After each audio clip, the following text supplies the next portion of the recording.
Professor David's Reliquarium, not to be confused with his vivarium. Maybe next time we build a planetarium. But for now we have Professor David and his Reliquarium.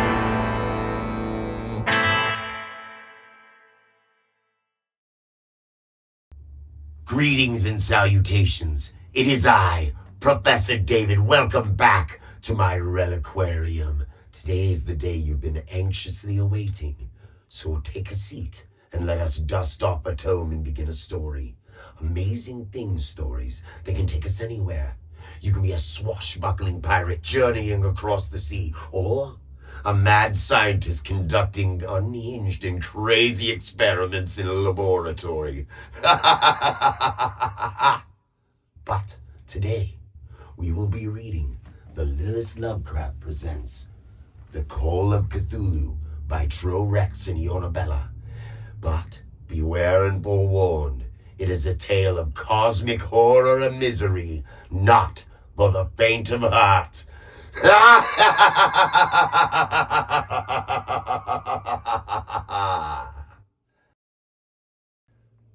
Welcome back, my friends. I hope that you're all settled in and ready to begin. I'd suggest wrapping yourself in something warm to keep you feeling safe during this frightening tale. Let us begin. The Littlest Lovecraft presents The Call of Cthulhu by Rex and Eyona.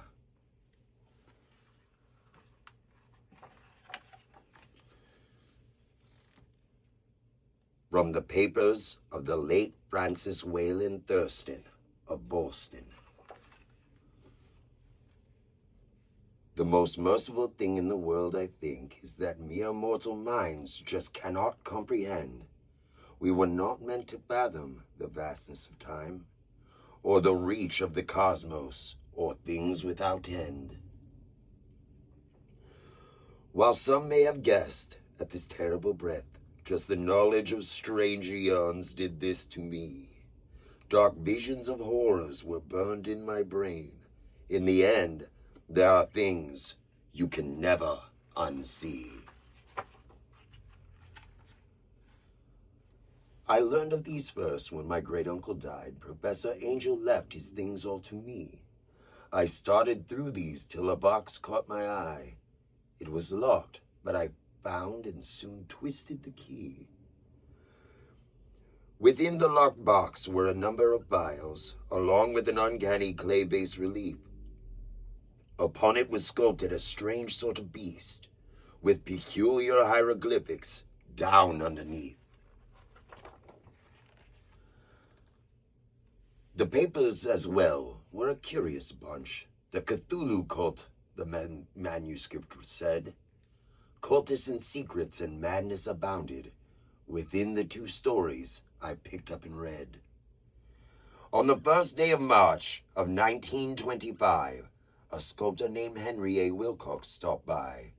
He came in to ask the professor's advice on a clay-based relief just now starting to dry. Odd hieroglyphics clearly showed some sort of phrase, but Wilcox had no clue just what they could mean. The professor then asked him from where it had come, and Wilcox just said, "I made it last night in a dream." The young man recounted a strange, rambling tale. There'd been a small earthquake just one night before. This had somehow inspired his mind to conceive of some terrible place on a far distant shore. Peaks rose from the sea just like great jagged teeth. The city that crowned them was untouched by men, with the sky-high stone spires that dripped with green ooze and the unending drone of Cthulhu Fatagan. Professor Angel was enthralled by these dreams. For weeks after that, he met Wilcox each day. He asked about cults, but the young man knew not. Cthulhu and Reliquarium were all he could say. Then Wilcox fell in with a fever and dreamt. He cried out in the night, and he ranted and raved. He spoke of a thing that was miles high and monstrous, that was surely the beast that in the clay he'd engraved. On April the 2nd, his fever then broke. He woke with no recall of what had gone on. Along with his illness, to Angel's dismay, all traces of Wilcox's strange dreams were gone. And so the professor then searched for more clues. He sent letters to ask if more people had dreamed. New England at large had quite little to say. Not much was amiss for most people, it seemed. The artists and poets had visions instead, reporting strange nightmares as young Wilcox had, and fear of some great nameless terrible thing.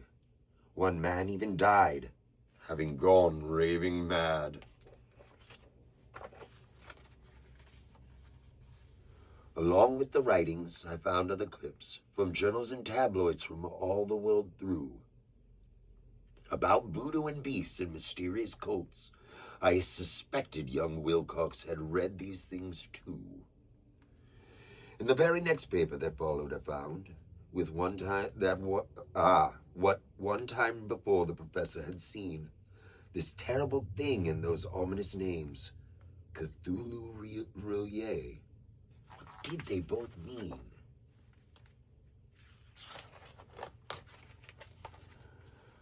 A number of years before Wilcox stopped by, the Archaeological Society met.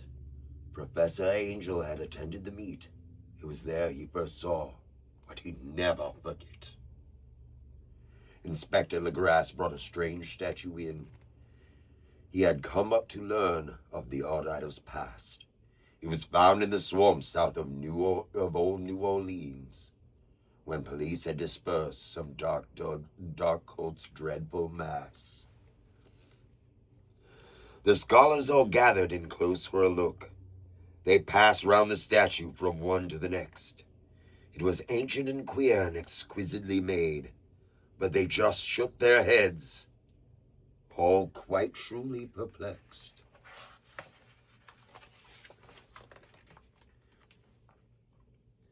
A professor named Webb then stopped in to declare that he'd seen something like it a few years ago. In Greenland, he'd come on a similar piece with a bloodthirsty Eskimo cult down below. Legrasse then asked Webb to recall, if he could, the chant he had heard from those terrible men. The words Webb then spoke were the same he had heard. Venglui, Maglunapa, Cthulhu Reliquarium, Waganago Fatagan. The grass had one up on old Webb, it would seem. The cultist he captured had told him its meaning. That gibberish chanting went something like this. In his house in Reliquarium, dead Cthulhu waits dreaming. At that, they all asked him to tell the truth of the tale, of how he'd acquired the queer statuette. Legrasse told the men of that far-distant swamp, and the fiendish and strange band of cultists he'd met.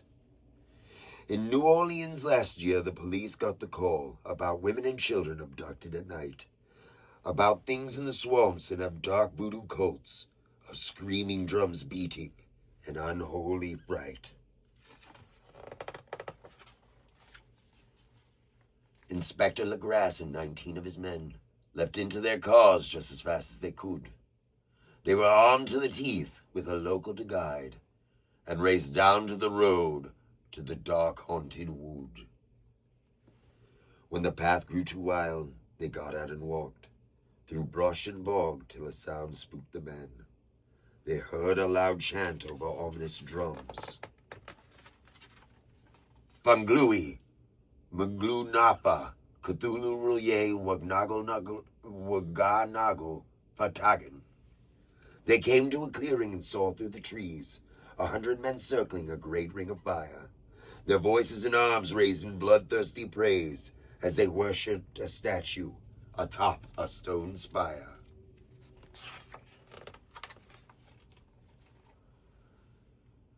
guns raised, the policemen drove into the fray. The cultists off Valor surrendered or fled. While the rest of his men were securing the scene, the inspector recovered the idol with dread. They worshipped great old ones, the cultists declared, who had come to this world before men came to be. The old ones still whispered to men in their dreams, though they lay in the earth and down under the sea. The statue they found was Cthulhu, they claimed. It's he who is called in the chant they were screaming. The phrases they shouted were meant to say this: in his house in Reliquarium, Cthulhu waits dreaming. One cultist told Castro told a bit of strange tales of the old ones who reigned and then died long ago, laying somewhere within the Pacific's deep seas. But just where they sleep, only high priests may know. They were only alive when the stars are all right, and fell into sleep when their own time is past. In great houses of stone in their city Reliquarium, they wait for their fated rebirth at long last. The first men to dream of them formed the dark cult, around statues they'd crafted of eldritch design. And to keep the great truth of Cthulhu alive, the cult cannot die till the stars realign.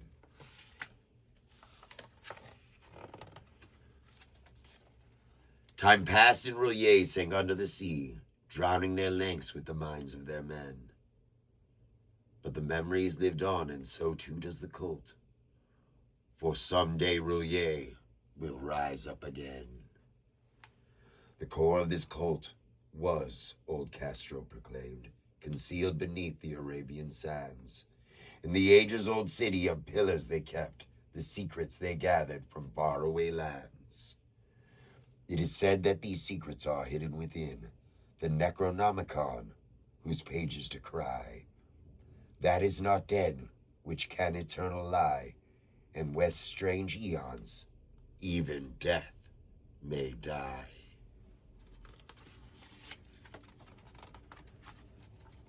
With that, the inspector concluded his tale. Legrasse for some time lent the statue to Webb, as he fancied himself to be quite the collector.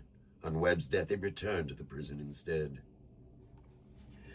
It was not a surprise Angel linked the reports. The cults found in both must be one and the same. It was quite plain to see if you knew where to look. The papers had printed that hideous name. These surely inspired young Wilcox's dreams. He must have concealed his knowledge before. I went down to Providence, determined to speak with the young man myself. I went down to Providence to bang on his door. Frail and unkempt, Wilcox answered my knock, but as we conversed, I soon found him sincere. I then pressed him to tell me his curious tale. He knew nothing of cults, though. That much was clear. He told me his dreams of that brightening place, of the city of stone and that hideous core. Cthulhu Fatagan, Cthulhu waits dreaming. Still, I couldn't believe he just dreamt it all. Unable to banish the cult from my thoughts, I went down to speak to Legrasse and his men. Though Castro had died, the dark idol was there. But I couldn't believe in the dreams, even then. I suspected foul play in my granduncle's death. He'd been pushed by a seaman, a cultist, in fact. I believe he was killed because he knew far too much. Who knows now what dire notice I might attract.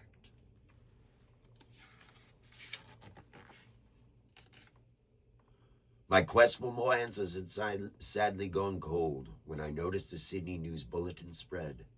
It pictured a statue of some dreadful beast, like the one that Legrasse had retrieved, and I read.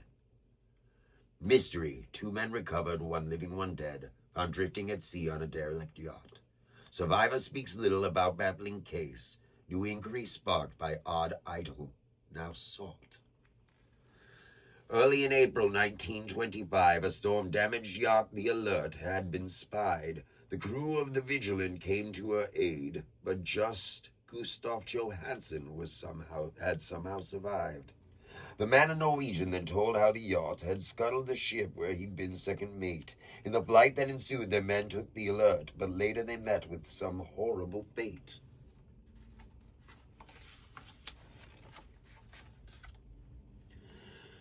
This was clearly fresh news of Cthulhu's dark cult. At last I had questions to ponder anew. What of the idol, and where was it found? Which fate had befallen the Emma's lost crew? Could these things be linked to young Wilcox's dreams? The dates all lined up, I soon realized with dread. The dreams and the myths of the old one's rebirth. I could almost believe now in all I had read. I traveled to Sydney as fast as I could. The survivors had answers, I just had to know. But though I could see his strange idol myself, Johansen had gone with his wife back to Oslo.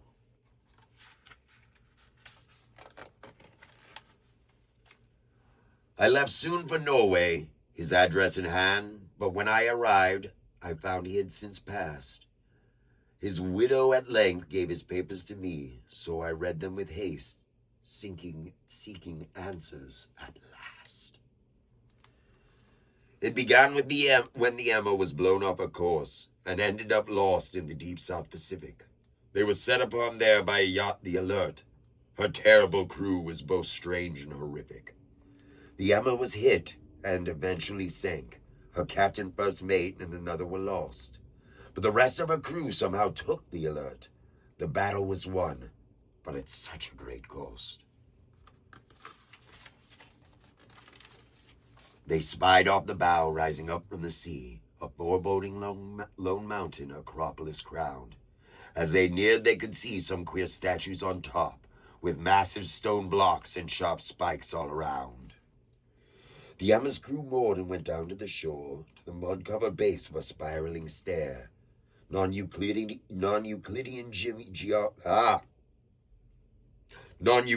geometry baffled the men as they climbed to the foot of the monolith there.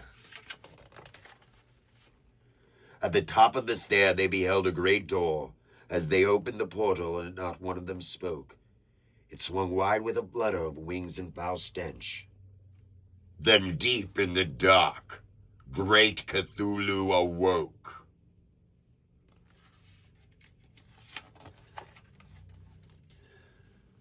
Like a mountain that walked, he burst out from the door. His great scaly arms were both starting to rise. Just a swipe of Cthulhu's immense flabby claws, and 3 men were thrown to their tragic demise.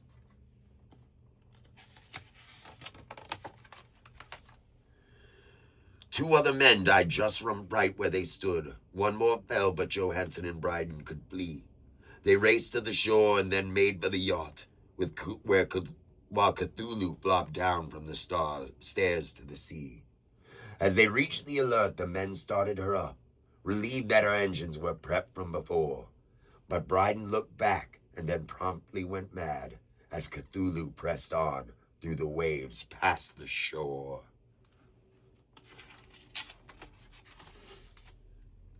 Johansen could tell it would catch the Alert, so he cranked on the wheel and he spun her about. As the thing's massive head rose above the ship's bow, he drove the yacht on with a desperate shout. He rammed the Alert straight on into the thing. Its head burst apart with a loud slushy rip. The stench of 1,000 old graves roiled out in an acrid green cloud that fell over the ship. Not pausing, Johansen passed through and away. Cthulhu reformed, but Roulier was gone. It pulled the thing down with it under the waves. Then at last it was done, and the yacht sailed on. Aboard the Alert was an idol enshrined that depicted the beast they'd so narrowly fled. Johansen soon found himself drawn to the thing. It drove him half mad and consumed him with dread. Soon his duties meant little to him anymore as he searched for some meaning in unyielding stone. Johansen hid safe in the berth while it stormed, but poor Bryden was left to the squall on his own. It was out of that squall that the vigilant came. Johansson was saved, but poor Bryden had died. When they docked, he told newspapers some of his tale. Then he went back to Norway, his wife at his side. He put pen down to paper and gave his account, but he wrote it in English to spare his dear wife. The memories broke what was left of his mind. Then a bundle of papers fell, taking his life. When I came to the end of this story at last, I locked the notes in with the clay-based relief. I then hid the box far away from my sight, as if I could hide from my newfound belief. I'd looked on the horrors of time and of space, and it left me this poisonous stain on my soul. I now know too much, and the cult still lives on. I fear soon they'll come, take their terrible toll. Cthulhu still lives, sleeping under the sea. He waits for rebirth, and he dreams in the deep. For that which has sunk may rise up once again, and still his dark cult seeks to wake him from sleep. I pray that whenever I pass from this world, some caution is used by my heirs of estate, to see that this knowledge is hidden and safe, lest they be caught up by the same dreadful fate. The end. Or is it?